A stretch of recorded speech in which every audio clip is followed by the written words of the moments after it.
É, foi uma referência ao que foi dito, mas mais do que isso, foi uma referência a toda e qualquer fala que de alguma maneira diminua a importância de se combater o abuso sexual e a exploração infantil. Foi uma referência a um debate que foi feito no período eleitoral, mas que certamente diz respeito a algo que vai muito além disso.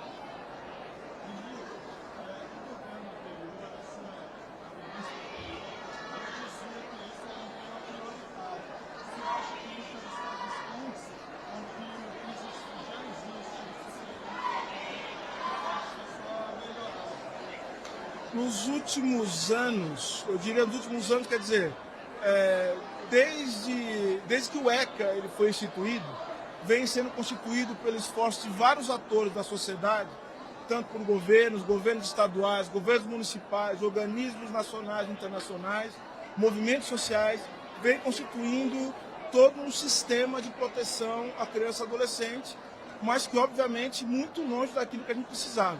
O que aconteceu é que nos últimos anos, mesmo nos últimos 4 anos, houve um desmonte desse sistema. Então, o que acontece?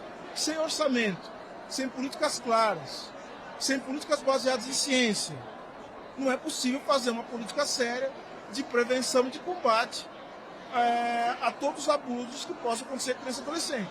Então, se falar sobre isso num tom moralista, não é a mesma coisa que falar sobre isso apresentando políticas públicas que ligam diversos setores, que chamam os atores nacionais e internacionais. Quero lembrar que no período anterior havia uma certa aversão em torno da participação nos fóruns internacionais para se discutir uma série de assuntos. E principalmente quando se colocava temas como gênero, como sexualidade, enfim, educação, saúde inclusive, ou seja, esses temas todos são temas que necessariamente estão ligados à proteção do criança e adolescente. Se a gente não tem isso, é tudo conversa. Elias, recentemente o secretário do senhor teve que deixar a pasta, supostamente por uma interferência da primeira-dama, Jane. Eu queria saber, está tudo em harmonia, a gente ouviu até de interlocutores, que era uma figura escrota, eu só estou reproduzindo um pouco a palavra de alguns interlocutores do certo reportagem. Em relação a esses boatos, que são boatos, né, sobre a primeira-dama, quero dizer que a primeira-dama, além de ser a primeira-dama do Brasil, é uma figura que por si só já nos leva ao respeito. Ela é uma mulher absolutamente respeitável, é uma amiga, e vou dizer mais, sem ela isso não teria acontecido. Foi fundamental a participação dela, foi fundamental o apoio que ela deu, a interlocução. Então eu quero reiterar o que eu falei aqui, né? E falo abertamente, falei outras vezes, quem me conhece sabe que eu falei essas coisas assim, inclusive em outras conversas mais reservadas. Eu sou muito grato ao trabalho que fez a primeira-dama. Em relação a trocas na secretaria, diretoria, são coisas que acontecem, são coisas da vida normal. Às vezes nós precisamos de perfis diferentes, precisamos de ritmos de trabalho distintos, precisamos de um alinhamento que às vezes não ocorre natural. Mas eu quero dizer que o antigo secretário tem todo o meu respeito, tem toda a minha consideração e é um grande profissional, porque eu não preciso dizer, dado o reconhecimento que ele tem por grande parte da sociedade.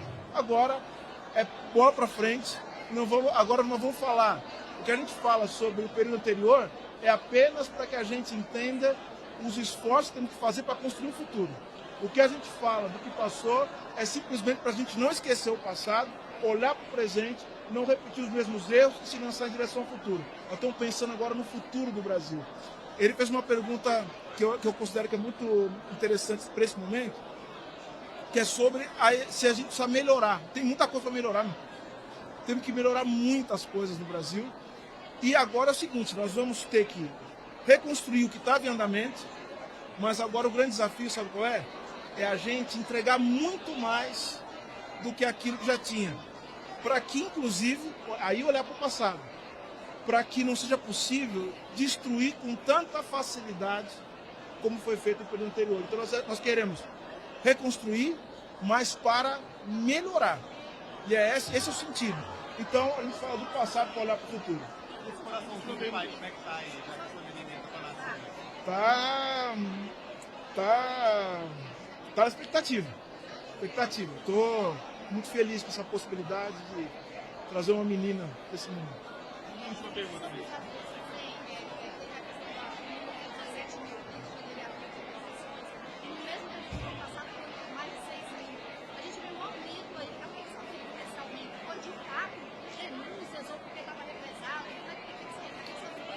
Eu acho que, olha, eu estou aqui, eu estou colocando hipóteses, obviamente, que tem que ser avaliadas pela ciência. Eu acho que são duas coisas. Acho que a primeira delas, eu acho que é o aumento das denúncias, né? Vamos colocar dessa maneira. Mas eu acho que tem uma outra coisa que também está na pergunta dele. Eu acho que houve um desmonte do sistema de proteção, de prevenção, houve um desmonte também no sistema de repressão. Então, tudo isso leva a um aumento do número de casos.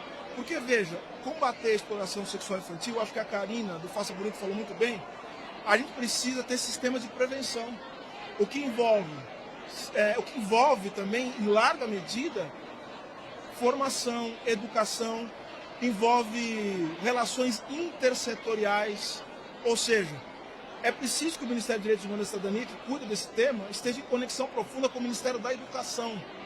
E o Ministério da Educação e o Ministério dos Direitos Humanos têm que se conectar com o Ministério da Saúde e com o Ministério também do Desenvolvimento Social. Porque, vejam, isso é muito importante o que eu quero dizer agora. Proteger as crianças é proteger as famílias das crianças. E nesse sentido, proteger as famílias é garantir que as pessoas tenham comida, que as pessoas tenham saúde, que as pessoas tenham educação de qualidade. Então, ou seja, o que destrói a vida de uma criança é a destruição também da capacidade material da sua família de prover aquilo que é necessário para a sua subsistência. Então, temos que pensar numa dimensão lúdica, numa dimensão, vamos dizer assim, da formação do imaginário da criança, mas é preciso que a criança tenha as bases materiais para o seu plano de desenvolvimento. Então, vejam, tratar de criança e adolescente é coisa que envolve um esforço de governo. E aí eu quero passar a palavra para o presidente em exercício, Geraldo Alckmin, para que ele possa falar sobre esse esforço do governo.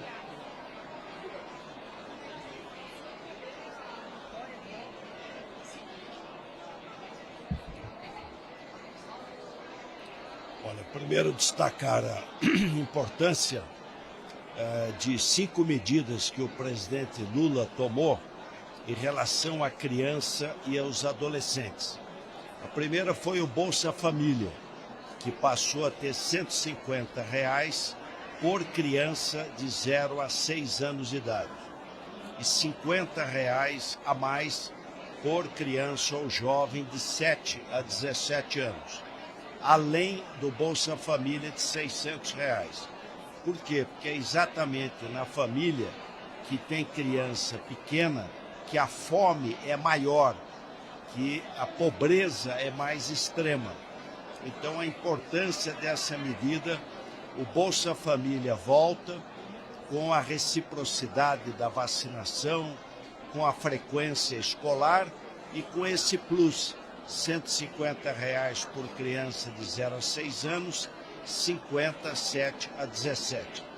A segunda, a merenda escolar, há 5 anos sem reajuste, foi reajustada de 28% a 39%. A merenda para creche, para o ensino infantil, fundamental e médio. Terceiro, a retomada das obras. Quase 4.000 obras da FNDE, de creches, pré-escola, escolas retomadas. 4, o presidente anunciou agora no Ceará, a semana passada, 1 milhão de vagas para a escola de tempo integral. Então, a criança e os jovens, mais tempo na escola. E o Bolsa Família voltou à faixa 1, que é a faixa que as famílias mais precisam, as famílias de menor renda. Então, medidas já importantes. Em relação à ancoragem fiscal, muito importante a aprovação, expressiva manifestação do Parlamento, do Poder Judiciário. Eu acho que mostra confiança na proposta, que vai levar a uma redução da dívida sobre PIB, estabelece metas de superávit primário e estabelece de maneira inteligente controle de gastos, com teto e piso. Então, acho que nós podemos aprovar rapidamente a ancoragem e, em seguida, uma outra reforma estruturante, que é a reforma tributária, que eu tenho defendido que precisa encerrar essa votação neste ano. Temos que aproveitar sempre o primeiro ano para reformas mais estruturantes. O senhor acha que as conversas que vocês tiveram com os partidos, o senhor participou de uma, ajudaram nessa votação? Porque o resultado foi melhor do que as anteriores. Tudo ajuda. Eu acho que o diálogo é muito importante e o convencimento. Eu acho que a proposta foi bem elaborada. Foi importante ter desconstitucionalizado. A Constituição deve ser carta de princípios, não deve ter coisas transitórias e detalhistas. Coube à lei a definição da ancoragem, que é correta, e não matéria de PEC. O convencimento foi importante, o diálogo, né? E a boa proposta. E o relator está bastante profundo conhecedor desse tema e a proposta está madura, por isso essa votação tão expressiva. Gatilhos deixam